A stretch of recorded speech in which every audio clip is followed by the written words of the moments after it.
سيئات أعمالنا من يهد الله فهو المهتدي ومن يضلل فلن تجد له وليا مرشدا فنشهد أن لا إله إلا الله وحده لا شريك له ونشهد أن سيدنا وسندنا ونبينا وشفيعنا وحبيبنا وقرة أعيننا محمدا صلى الله عليه وسلم فصلى الله تعالى عليه وعلى آله وأزواجه وذريته وأهل بيته وأحبابه وأصحابه الأجمعين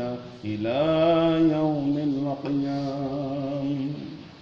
وقال الله تعالى في كلامه المجيد وفرقانه الحميد ما كان محمد أبا أحد من رجالكم ولكن رسول الله وخاتم النبيين وكان الله بكل شيء عليما.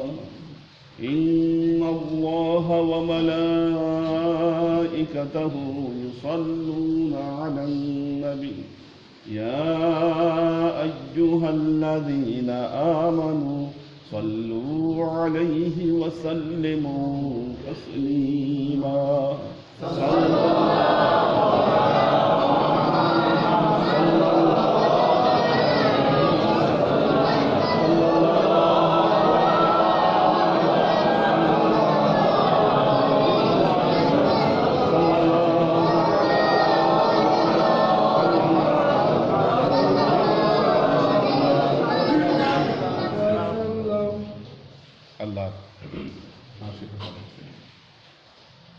আসলে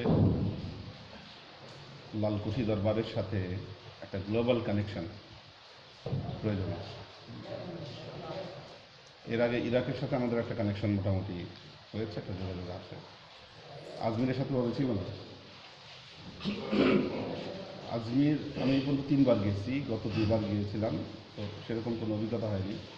তৃতীয়বার এর সাথে পরিচয় ওখানে যে আজকে আসছে। ওর বাবা মূলত ওখানকার পীর।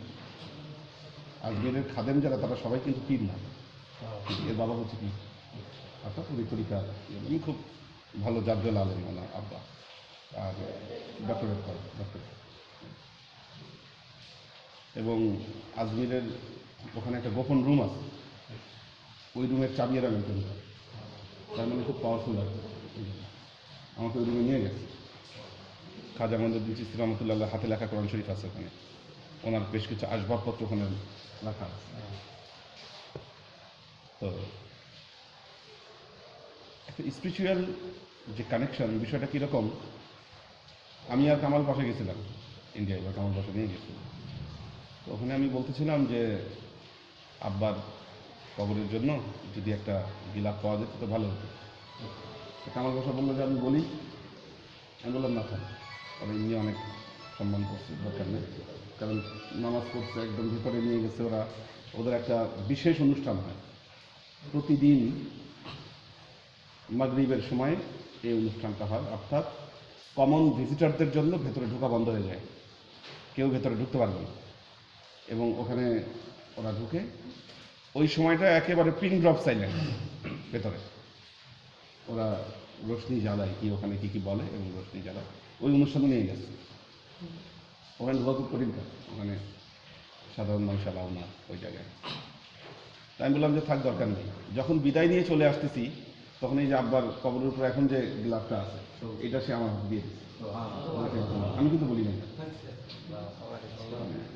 একটা স্পিরিচুয়াল কানেকশন আছে আসলে, এটাকে কোনোভাবেই অস্বীকার করার কোনো উপায় নেই। আর খাজা মঈনুদ্দিন চিশতি রহমতুল্লাহ আলাইহি, ওনাকে বলা হয় সুলতানুল হিন্দ। এই ভারত মহাদেশে তরিকার যে চর্চা, এটা কিন্তু ওনার মাধ্যমে এখানে আবাদ হয়েছে, না সম্ভব ছিল। এই ভারতীয় উপমহাদেশের 90 লক্ষ বিধর্মীকে তিনি ইসলাম কবুল করিয়েছেন। 90 লক্ষ, এটা কিন্তু মুখের কথা না। কিন্তু একটা মানুষকে দেখে যে কোনো ধর্মের মানুষ তার সংস্পর্শে এসে নিজের ধর্মকে চেঞ্জ করে ওই লোকের ধর্ম গ্রহণ করতেছে, তার মানে এমন কিছু একটা মেসেজ, এমন কিছু দিয়েছেন তিনি, যার ফলে এটি সম্ভব হয়েছে। বর্তমানে আমাদের সমাজে আমরা যারা ইসলাম প্রচার করছি, আসলে একটা বাস্তব জিনিস চিন্তা করেন, আসলে আমাদের অ্যাকসেপ্টেন্স কতটুকু হচ্ছে সমাজে? এটা একটা বড় কোশ্চেন। কেন হচ্ছে না? কেন এরকম ক্যারিজমেটিক ব্যাপার ঘটছে না? ল্যাক আছে ভেতরে অনেক, যা খাজা মঈনুদ্দিন চিশতি রহমতুল্লাহ আলাইহির মধ্যে ছিল না।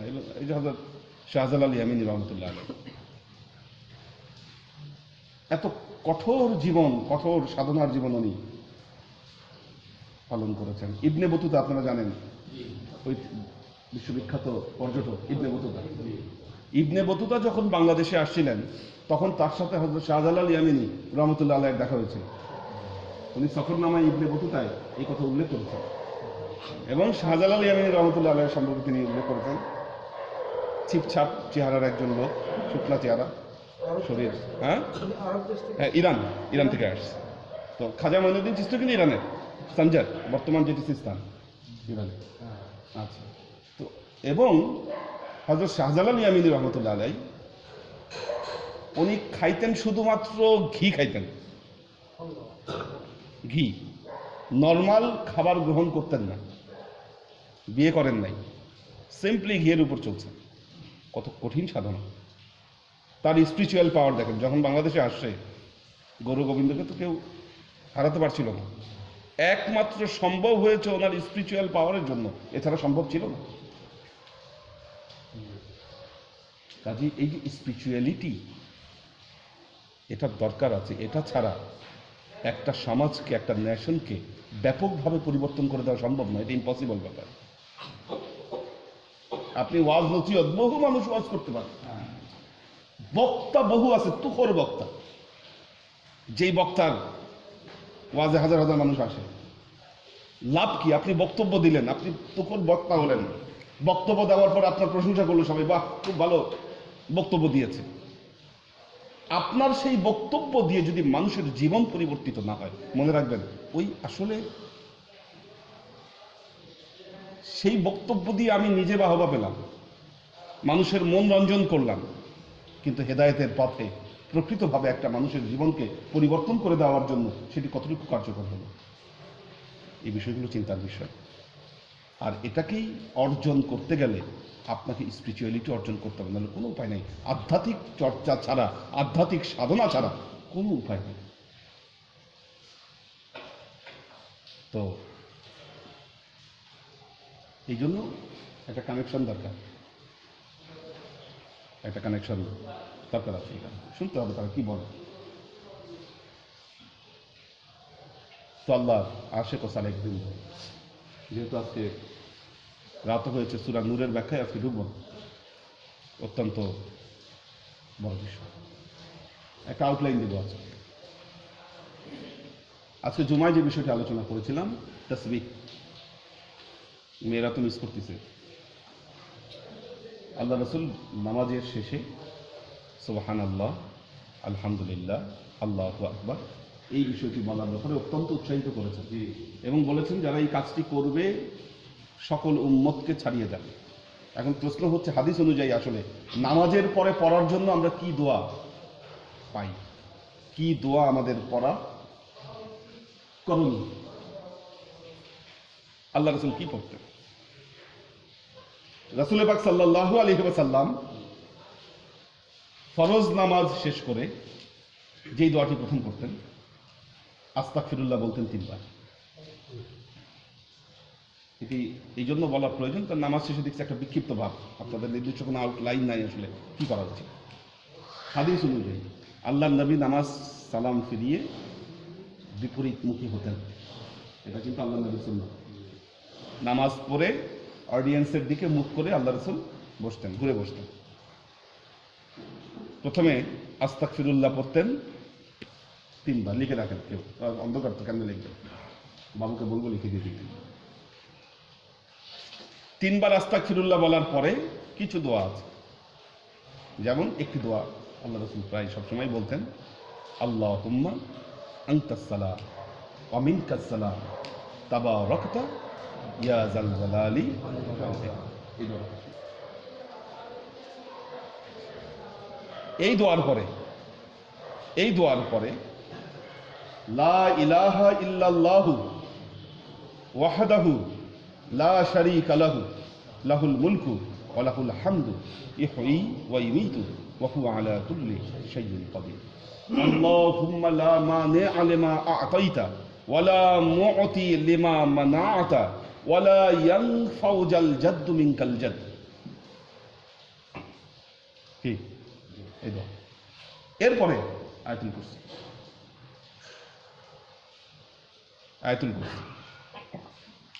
আল্লাহ রাসূল বলছেন, যেই ব্যক্তি ফরজ নামাজের পর আয়াতুল কুরসি পড়ে,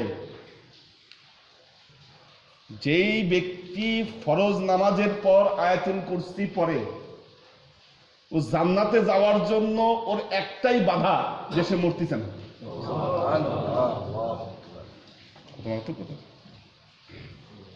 জান্নাতে যাওয়ার জন্য তার একটা মাত্র বাধা যে সে মারা যাচ্ছে না, মরলেই সে জান্নাতে চলে যাবে। কাজে আয়াতুল কুরসি মাস্ট পড়তেই হবে ফরজ নামাজের শেষে। এরপরে সুবহানাল্লাহ, আলহামদুলিল্লাহ, আল্লাহু আকবার। আল্লাহ রাসূলের গরীব সাহাবীরা রাসূল পাক সাল্লাল্লাহু আলাইহি ওয়াসাল্লামকে বললেন, ইয়া রাসূলুল্লাহ, যাহাবা আহলুদ দুসুর, প্রাচুর্যের অধিকারী যারা, তারা আগে যাচ্ছে।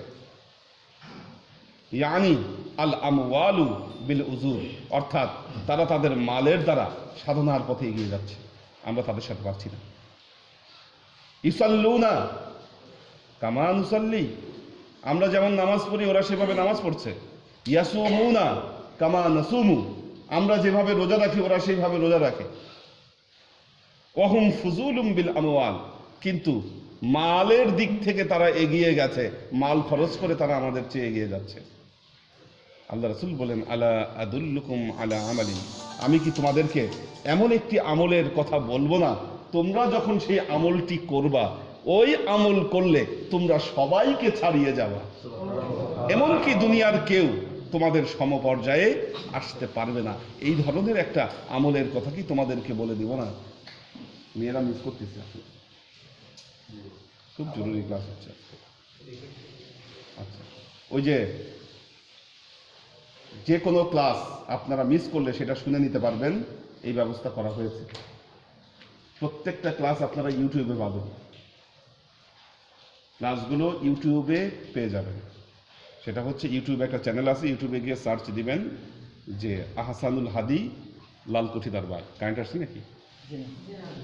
আচ্ছা, আহসানুল হাদি লালকুঠি দরবার সার্চ দিলে যে চ্যানেলটা আসবে, ওইটাতে ঢুকে সাবস্ক্রাইব একটা বাটন আছে নিচে লাল রঙের, সাবস্ক্রাইব, হ্যাঁ ইন্টারনেটে সাবস্ক্রাইব বাটনে প্রেস করলে ওটা সাবস্ক্রাইব হয়ে থাকবে, নিয়মিত আপডেট পাবেন আপনি। সাবস্ক্রাইব করে রাখলে সব ক্লাস ওখানে আপডেট পেয়ে যাবেন। গত ক্লাসের আপডেট আছে, আমরা গতকাল যে ক্লাস করেছি সেটা অলরেডি ওখানে হয়ে গেছে, আপলোড হয়ে গেছে। অর্থাৎ ক্লাস করার সময় কিছু জিনিস মিসিং হয়ে যায়, কিছু জিনিস বোঝা যায় না। আপনারা যদি রিপিট করে শুনলে সেটা বুঝতে পারবেন। ক্লাসের মধ্যে কারো কোনো কোশ্চেন থাকলে করতে পারেন না, ওখানে কমেন্টসের অপশন আছে, আপনারা কোশ্চেন করলে সেটা দেখে আমি আপনাদেরকে অ্যান্সার দিয়ে দিতে পারি। কেন?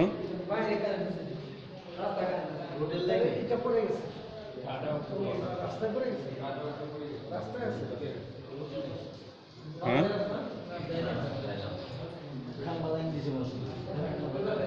কি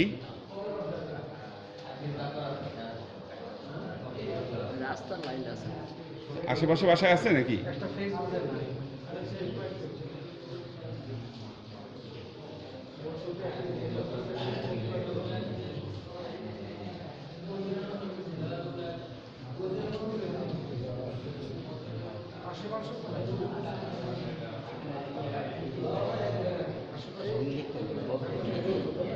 আশেপাশে আছে কিনা?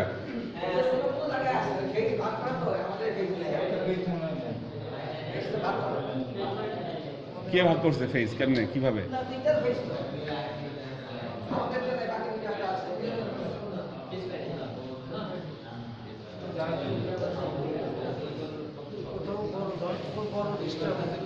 হ্যাঁ, ঢাকার অনেক জায়গাতেই এখন কারেন্ট নাই, মনে হয় ন্যাশনাল গ্রিডে কোনো সমস্যা হয়েছে, এটা পর্যায়ক্রমে ঠিক না না, কিন্তু ন্যাশনাল গ্রিডের সমস্যা হলে কোথাও থাকবে কোথাও থাকবে না, এটা হবে কেন? আমাদের এখানেই কোনো সমস্যা হয়েছে, তাই না? ফেস করে তিনটা ফেস থাকে একটা বেড নাই, একটা বেড নাই, আমাদের যেটা করছে ওইটা তো হয়তো ওই কারেন্টটা নাই। আচ্ছা, কাটাও ঠিক আছে না? আচ্ছা, যাই হোক ওইটার দিকে পরে কি আর এভাবে ক্লাসের আপডেট চলে যাবে, আজকে ক্লাসের আপডেট চলে যাবে, শুনতে পারবেন ইনশাআল্লাহ। তো যা বলছিলাম, কি জানি, হ্যাঁ,